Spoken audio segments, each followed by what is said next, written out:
ఎవరు నన్ను చేయి విడచినన్ యేసు చేయి విడువడు. ఎవరు నన్ను చేయి విడచినన్ యేసు చేయి విడువడు. చేయి విడువడు, చేయి విడువడు, చేయి విడువాడు, నన్ను చేయి విడువాడు. ఎవరు నన్ను చేయి విడచినన్ యేసు చేయి విడువడు.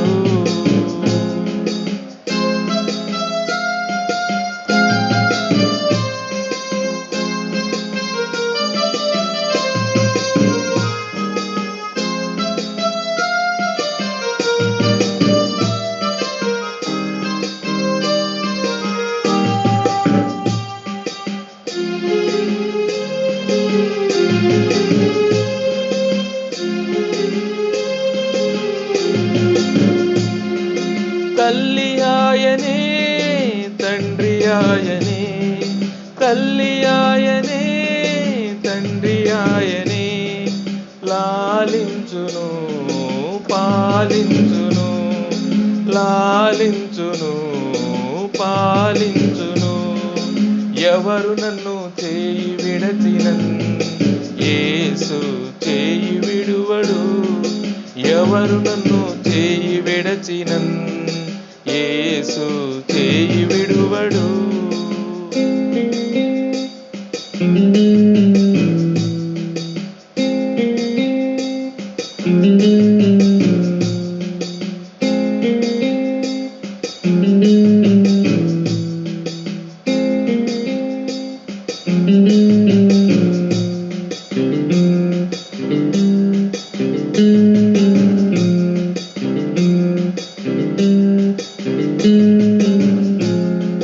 వేదన శ్రమలు ఉన్నప్పుడెల్లా, వేదన శ్రమలు ఉన్నప్పుడెల్లా, వేడుకొందునే కాపాడునే, వేడుకొందునే కాపాడునే.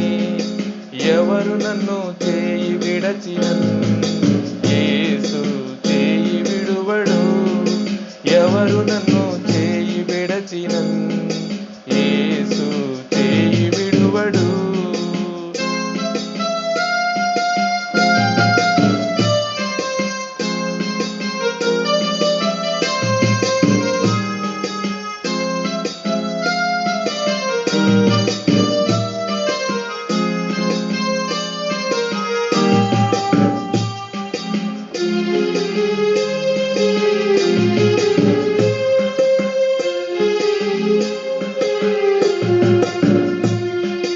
రక్తము తోడా కడిగి వేశాడే, రక్తము తోడా కడిగి వేశాడే, రక్షణ సంతోషం నాకు ఇచ్చాడే, రక్షణ సంతోషం నాకు ఇచ్చాడే.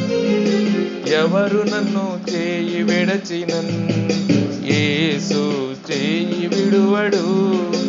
ఎవరు నన్ను చేయి విడచినన్ యేసు చేయి విడువడు.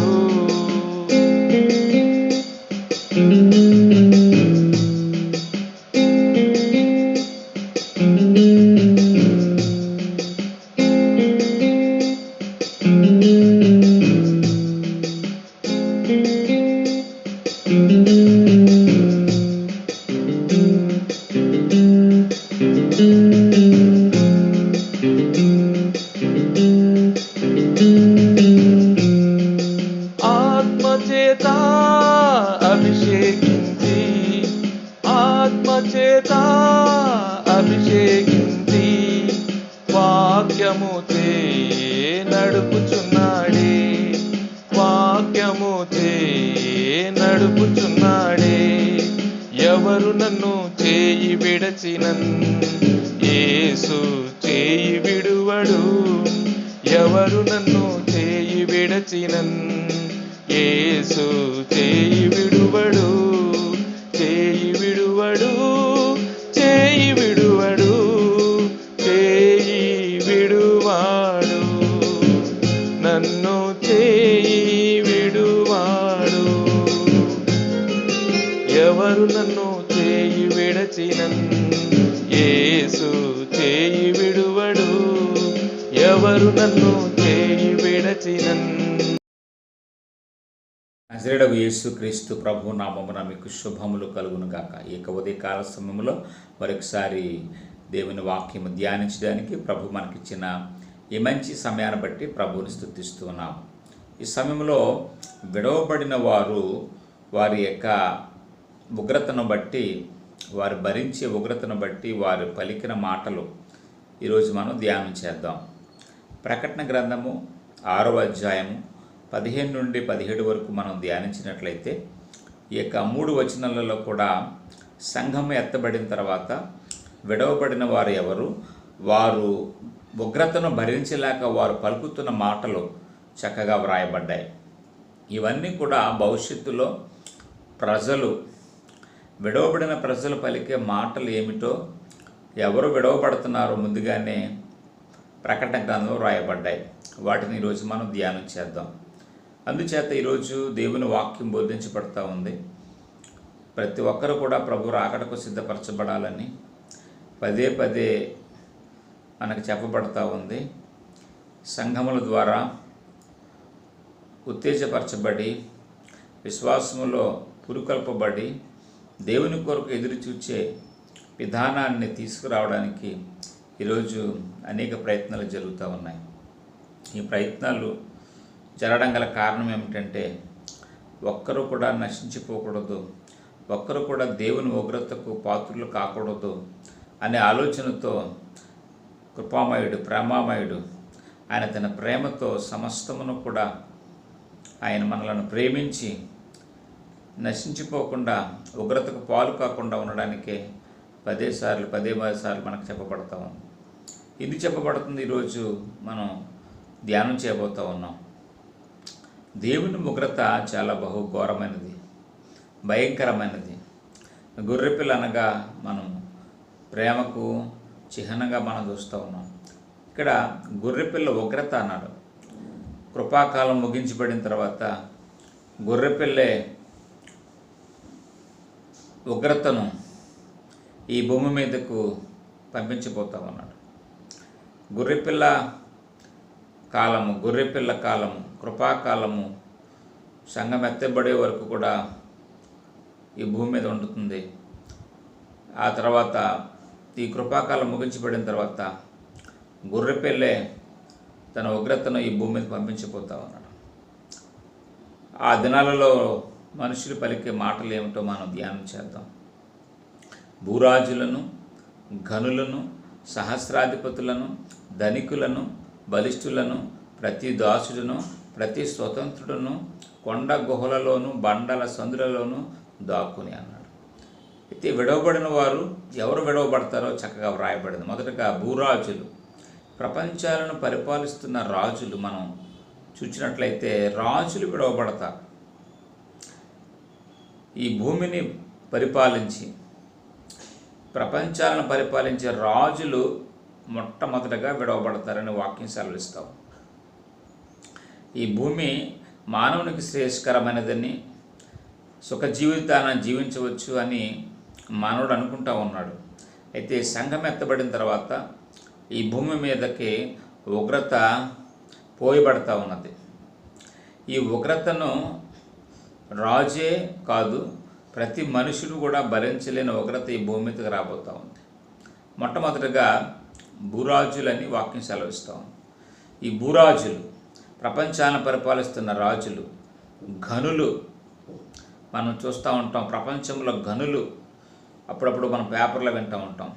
ప్రపంచంలో ఉన్న ధనవంతులు లేక ప్రపంచంలో ఘనులు ఎంతమంది వ్రాయబడతా ఉంది. వారిని చూస్తున్నప్పుడు చాలా సంతోషిస్తూ ఉంటాం. వారు నిజంగా వారు చాలా భాగ్యవంతులని, వారు చాలా అదృష్టవంతులని, అలాంటి జీవితాన్ని జీవించమన్న వారు చాలా అరుదని మనం అనుకుంటూ ఉంటాం. అయితే విడవబడిన వారు జాబితాలో ఉన్నవారు ఎవరంటే భూరాజులు, ఘనులు, సహస్రాధిపతులు, అధిపతులు, ధనికులు. ఈరోజు మానవుడు మరి ధనాన్ని సంపాదించడానికి నిత్యం కూడా ప్రయాసపడతా ఉన్నాడు. ఎంత ప్రయాస అంటే లేచిన దగ్గర నుంచి పండుకునే వరకు కూడా దాని కొరకు ఆలోచన చేస్తూ, ధనము ఉంటే కానీ లోకంలో జీవించలేము అని ధనము కొరకు పాటలు పడుతూ ధనవంతులు అవుతూ ఉన్నారు. అయితే వారికి ప్రభు రాకడ కొరకు ఒకవేళ ఆలోచన లేకపోవచ్చు, కానీ తమ ధనమే తనకు అవసరాలు తీరుస్తుందని, తమ ధనమే తమకు సుఖాన్ని ఇస్తుందని అనుకునేవారు చాలామంది ఈ భూమి మీద ఉన్నారు. అలాంటి వారు కూడా విడవబడతారని వ్రాయబడింది. అలాగనే బలిష్ఠులు, చాలా బలమైన వారు ఈరోజు బలిష్ఠులు, ఈ ప్రపంచంలో బలిష్ఠులు ఉన్నారు. వారిని చూసి చాలామంది భయపడతారు. అలాంటి బలిష్ఠులు కూడా విడవబడతారు. అలాగనే ప్రతి దాసుడు, అలాగనే ప్రతి స్వతంత్రుడు కొండ గుహలలోను బండ సందులలోను దాక్కుంటాడు. సంఘం ఎత్తబడిన తర్వాత ఈ భూమి మీదకి ఉగ్రత రాబోతూ ఉంది. భయంకరమైన ఉగ్రత రాబోతుంది. ఆ ఉగ్రత మానవుడు భరించలేక కొండ గుహలో బండ సందుల్లో దాక్కుంటాడు.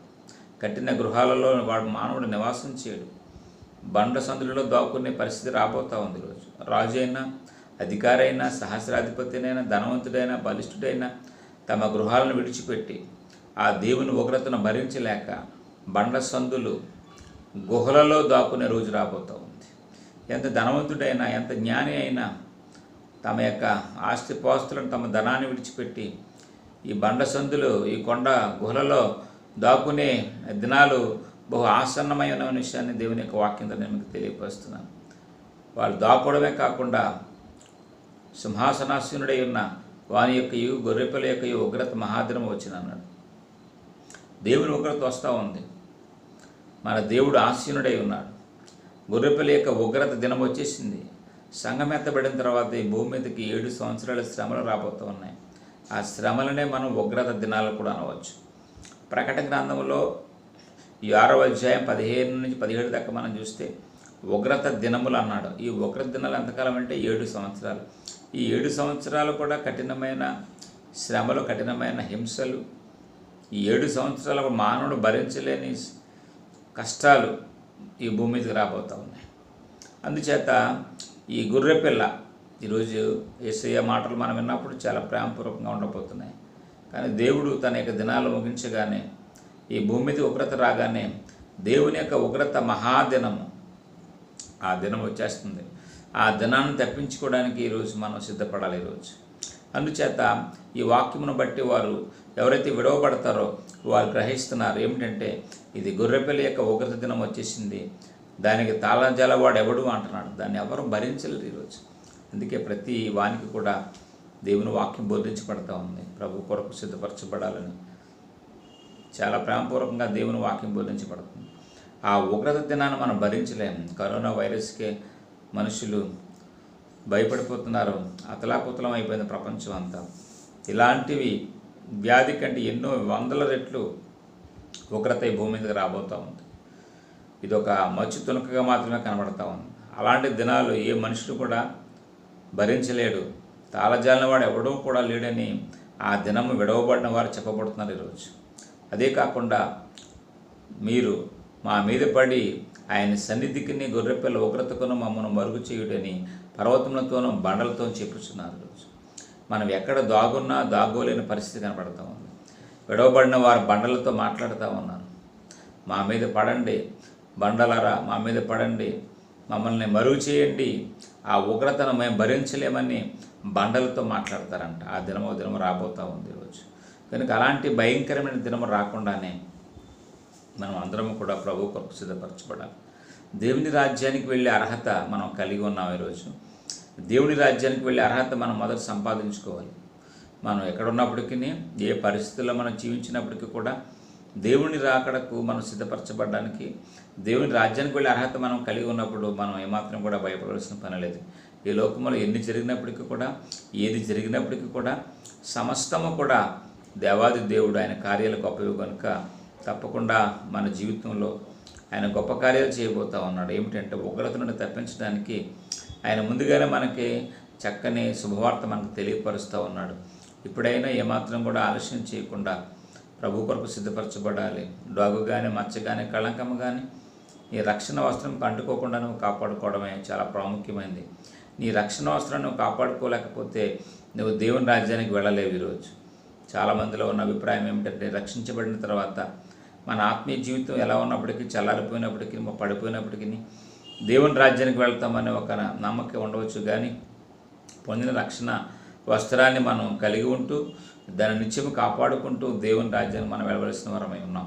కనుక ఈ ఉదయకాల సమయంలో మనం బహు జాగ్రత్తగా ఉండాలని, మరి నిత్యము కూడా దేవుని వైపు చూడాలని, ఆ యొక్క దినము చూడకుండా మనము ప్రభు కొరకు ఎత్తబడాలనే విషయాన్ని నేను మీకు తెలియపరుస్తున్నాను. దేవుడి మాటలను దీవించును గాక.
ప్రార్థన చేసుకుందాం.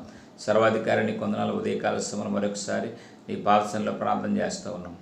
నీ వాక్యాన్ని ప్రభు అని బిడ్డలు వింటున్నారు, నిరంతరంగా ఫలించి మీ హస్తాలో ఉంచమని త్వరలో రాని యేసు ప్రభు నామమున అడుగుచున్నాం తండ్రి. ఆమేన్. అందరికీ వందనాలు.